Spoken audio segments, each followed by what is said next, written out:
Sekeras apapun itu akan membentuk kami ketika kami menerimanya dengan penuh sukacita. Urapi hamba-Mu yang tidak ada apa-apanya, urapi setiap kami. Di dalam nama Tuhan Yesus kami berdoa, sama-sama katakan amin. Silakan duduk Bapak Ibu, Shalom. Iya, hari ini ya saya dapat tema dari gereja seperti yang tadi sudah disampaikan oleh Bapak Gembala adalah memberi dengan sukacita itu membawa berkat. Kalau dengar kata memberi itu seneng atau susah? Ya, berat loh ini khotbah ini. Ya, karena temanya memberi dengan sukacita. Kalau disuruh memberi itu kira-kira sukacita atau duka cita? Beneran? Insya Allah ya. Ya, temanya itu memberi dengan sukacita membawa berkat. Ya, ini memang judul dari perikop ini saudara, 2 Korintus pasal 9 ayat yang ke-6. Ya, memberi dengan sukacita itu membawa berkat. Jadi ceritanya waktu itu Rasul Paulus sedang menghimbau kepada jemaat yang ada di Korintus untuk membantu ya kehidupan jemaat Tuhan yang ada di Yerusalem.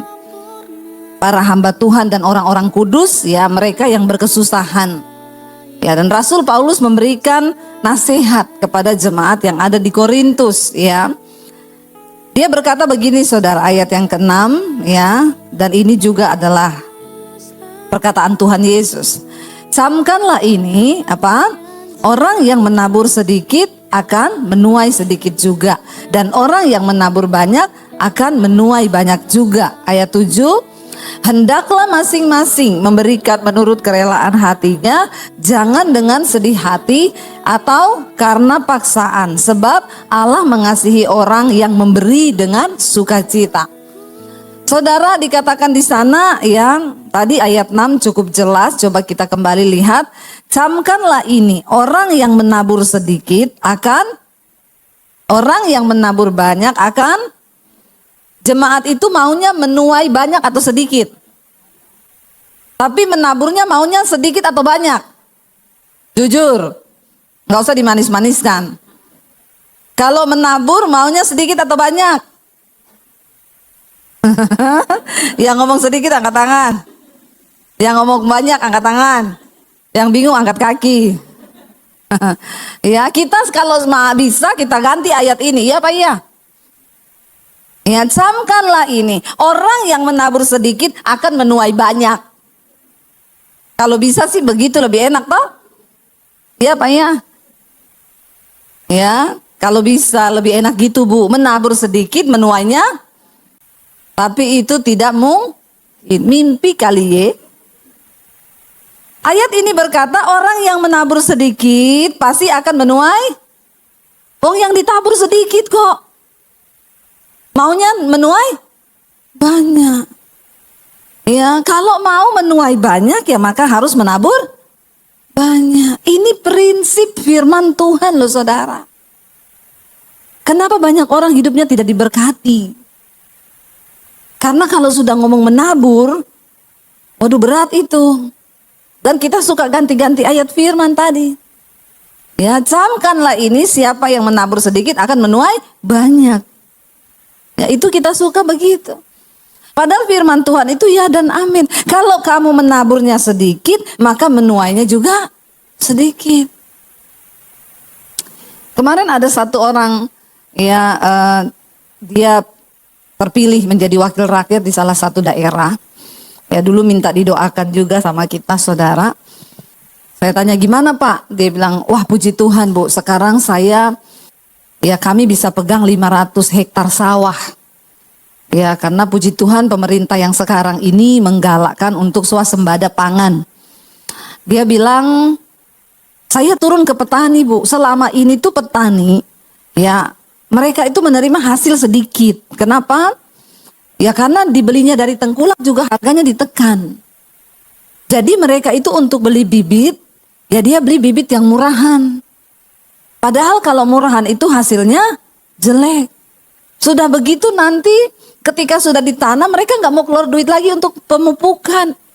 Ya kalau ada hama juga dia nggak mau keluar duit lagi untuk pestisida. Maka di situ aja sudah banyak kegagalan tuh Bu. Benihnya jelek, murahan.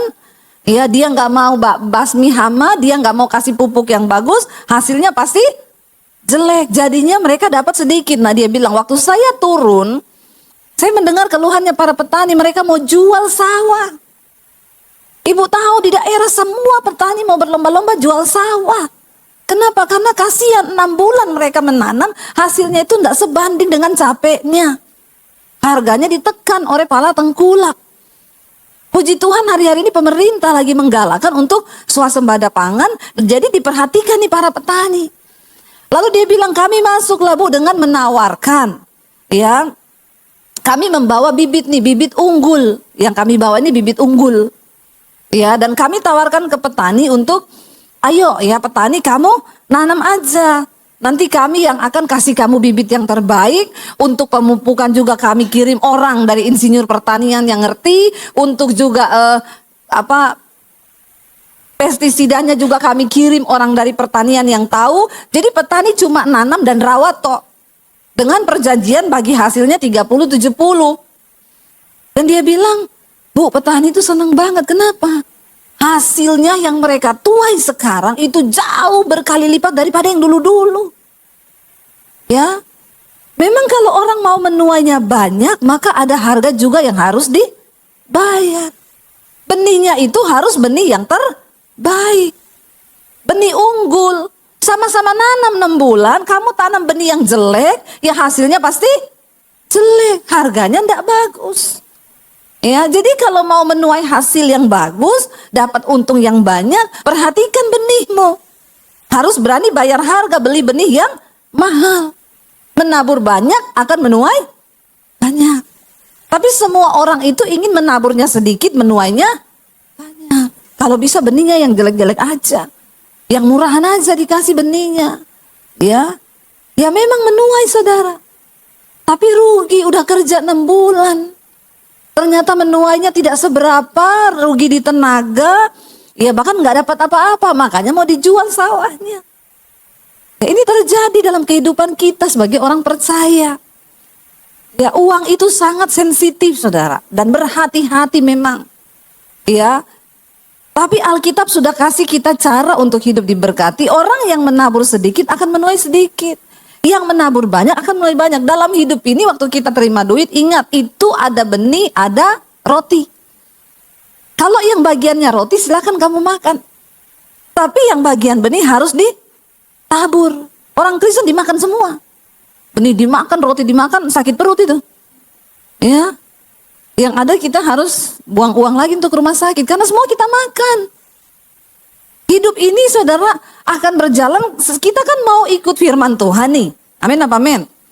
Karena kita percaya firman Tuhan itu pasti yang terbaik. Tuntunannya itu paling benar. Nggak ada hukum lain lagi.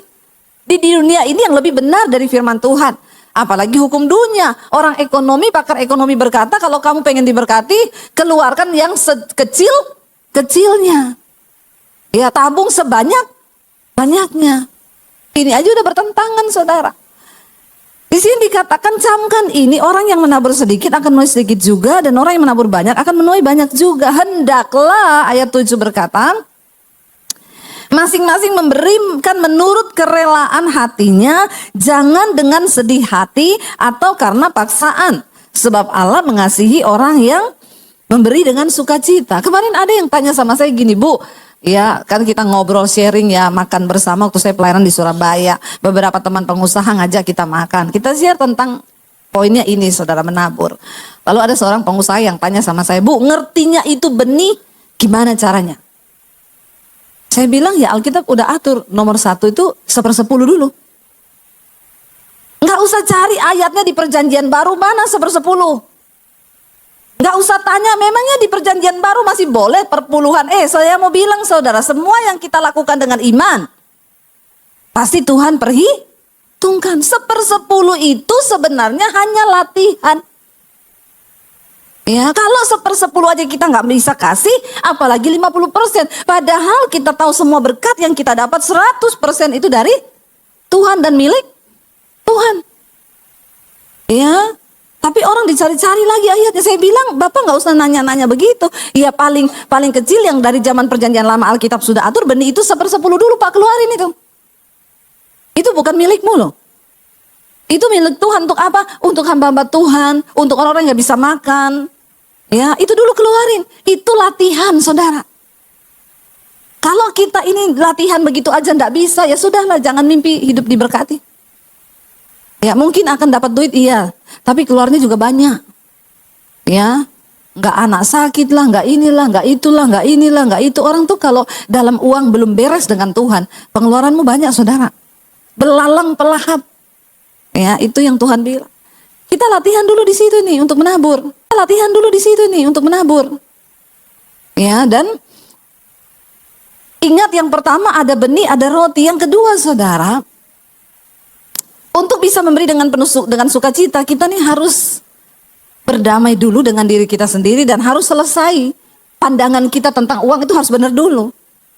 Kalau engkau tidak bisa dipercaya dalam hal keuangan, tidak mungkin orang bisa memberi dengan sukacita, itu tidak mungkin. Ya, contoh saudara, kalau kita jadi orang yang mau dipercaya dalam hal keuangan, waktu dapat uang, bayar dulu semua kewajiban. Amin. Tapi banyak orang Kristen kewajiban aja dia tidak mau bayar. Itu padahal udah kewajiban, harus dibayar nih, harus. Susah banget ngeluarin duit untuk bayar kewajiban. Nah kalau kewajiban yang harus kau bayar tiap bulan aja tidak kau keluarkan, apalagi untuk persembahan. Yang itu nggak ada yang tahu, tidak ada yang menuntut. Ya kan nggak ada pendeta WA saudara, Pak hari ini belum ngasih perpuluhan loh. Ya ada pendeta begitu yang WA, Pak Bapak belum persembahan loh bulan ini. Kalau ada pendeta begitu itu ya, pendetanya harus dibaptis ulang 15 menit itu. Rendam agak lama biar dia buka mata rumah Bapa di sorga. Persembahan itu sifatnya pribadi kita dengan Tuhan. Tidak bisa dipaksakan. Karena sesuatu yang terpaksa tidak mungkin mendatangkan berkat. Kita belajar dulu saudara. Punya pemahaman yang benar tentang uang dulu. Kalau kita jadi orang Kristen nggak mau keluarin untuk yang kewajiban yang memang harus kita bayar, maka tidak mungkin kita itu bisa memberi persembahan dengan sukacita. Contoh kewajiban apa? Ya, bayar utang, amin. Ya, utang itu ada cicilan tiap bulan. Ada orang dapat uang, dia lewatin lagi utangnya. Ya, beli lagi yang keinginan diri sendiri. Ya, ada utang nih 6 juta, dapat duit. Ya, sayang ya buat bayar utang ya. Ini buat beli baju aja dulu ya. Bisa beli sepatu, bisa beli handphone ya. Orang-orang macam begitu nggak mungkin hidupnya diberkati. Dengan kedagingan aja nggak pernah bisa menang, nggak bisa menahan diri. Ya, kalau kita punya kewajiban utang, ada yang harus kita bayar, uang anak sekolah itu kan kewajiban. Ya, harus kita bayar dulu. Itu kita latihan keuangan di situ, saudara. Karena kalau kita nggak bisa dipercaya dalam hal uang, Tuhan nggak bisa memberkati kita loh. Kalau dalam perkara kecil aja kita nggak bisa dipercaya, apalagi dalam perkara yang besar. Tuhan bilang, kalau kau setia dalam perkara kecil, aku akan memberikan kepercayaan dalam perkara yang besar. Ya, selesai kewajiban dulu. Ya, dulu saya sama suami, ya setiap bulan dulu bayar cicilan 6 juta. Ya kita ini nggak ada gaji bulanan yang pasti, ya hanya berharap dari anugerah Tuhan. Begitu dapat uang pelayanan 5 juta, simpen dulu saya masih kurang 1 juta buat utang loh. Ingat cicilan ya, simpen dulu itu, simpen. Berdoa lagi kalau ada tambahan 1 juta, masukin lagi dulu untuk kewajiban. Ya itu yang harus kita bayar. Ada orang untuk kewajibannya sendiri, dia sendiri aja dia nggak pernah ingat, apalagi cuma untuk persembahan yang itu nggak wajib bagi kita. Tuh nggak ada yang tahu kalau persembahan. Dia lupa bahwa Tuhan tahu. Dari sini saudara, kalau kita mau diberkati dalam hal keuangan, semua orang itu pengenlah diberkati dalam hal keuangan. Iya Pak ya? Ya, menurut saudara uang itu penting nggak? Sangat, ya. Ada yang bilang uang tuh nggak dibawa mati, memang, tapi nggak ada uang bawaannya. Ya, memang uang nggak dibawa mati, tapi nggak ada uang bawaannya mati. Ya, uang bukan segala-galanya, tapi segala-galanya butuh uang. Kita ke toilet aja kalau nggak ada duit nggak boleh masuk loh saudara. Ya, toiletnya ditulis, ya buang air kecil 1.500, air besar 2.000. Ya. Ada orang masuk buang air kecil, kasih uang 2.000, masnya bilang, nggak ada kembalian 500. Kalau gitu saya harus buang air besar ini ya. Soalnya rugi loh. Walaupun nggak kebelet ya, daripada nggak ada kembalian. Kalau udah masalah uang itu hitungannya auzubillahi minasyaitonirrahmanirrahim. Ya, manusia itu memang nggak mau rugi saudara, ya. Masih ada kembalian 500. Saudara, memang tidak uang itu bukan segala-galanya, tapi semua segala-galanya butuh uang. Kita harus punya cara pandang yang benar dulu terhadap uang. Sikap hati kita tuh terhadap uang seperti apa? Itu yang akan menuntun hidup kita ini diberkati Tuhan. Saya bukan khotbah toh, berteori, saya sudah praktekkan. Ya. Saya sudah praktekkan saudara. Coba kita lihat bersama apa kata Tuhan Yesus ya tentang uang itu. Matius 6 ayat 21 saudara. Matius 6 ayat 21 baca bersama 1, 2, 3. Karena di mana hartamu berada, di situ. Nah, dipungkiri atau tidak dipungkiri, ini memang benar. Tuhan tahu, ini yang ngomong Yesus loh. Di mana hartamu berada, di situ hatimu berada. Kita pergi nih keluar rumah, lupa kunci lemari. Di lemari itu ada perhiasan, ada uang, ada harta, lupa kunci kamar lah. Kita balik lagi enggak? Tak tanya, balik enggak saudara? Enggak usah menertawakan diri sendiri. Itu manusiawi, memang benar. Kenapa kita balik harus kunci dulu? Karena takut nanti ada orang masuk, lalu dicuri. Itu artinya di mana hartamu berada, di situ hatimu berada. Semua. Makanya Tuhan Yesus bilang, kalau saudara lihat di perikop atasnya, kumpulkanlah bagimu harta di sorga. Ya, karena di sorga itu ngengat dan karat tidak memakannya, pencuri tidak bisa mencurinya. Supaya kalau hartamu di sorga banyak, hatimu juga ada di sorga. Artinya apa? Jangan pelit kalau dalam hal menabur. Jangan uang itu kita genggam.